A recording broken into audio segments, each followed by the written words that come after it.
Bien-aimés dans les Seigneurs, bonjour. C'est votre serviteur l'évangéliste Jean-Willy Ilunga de l'église La Moisson Abondante au Paris. Nous voici dans notre numéro Un jour, un verset. Pour la gloire du Seigneur, nous allons partager la parole de Dieu dans le livre de Matthieu chapitre 26 au verset 52. Nous lisons pour la gloire du Seigneur. Alors Jésus lui dit, « Remets ton épée à sa place, car tous ceux qui prendront l'épée périront par l'épée. » Bien-aimé dans le Seigneur, Jésus te conseille aujourd'hui de remettre ton épée. C'est-à-dire quoi? D'abandonner la stratégie que tu as mise en place pour freiner l'autre, pour bloquer l'autre, pour détruire l'autre, pour ôter la vie de ton prochain. Le Seigneur, bien-aimé dans le Seigneur, te conseille de ne pas arriver jusqu'à ce point-là.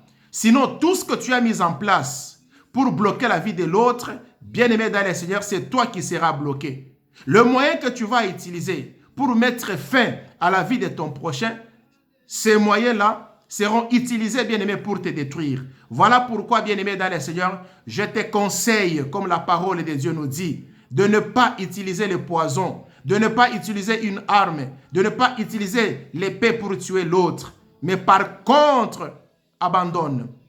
Abandonne, bien-aimé dans le Seigneur.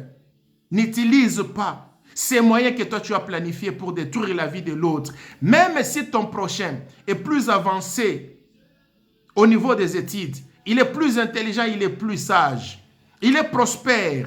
Même si, bien-aimé dans le Seigneur, il est béni. Ne cherche pas à mettre fin à sa vie. Même s'il t'a fait du mal, n'ose pas mettre fin à sa vie.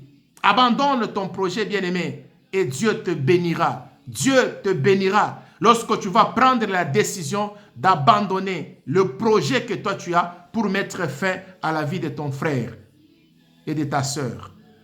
Que Dieu te bénisse.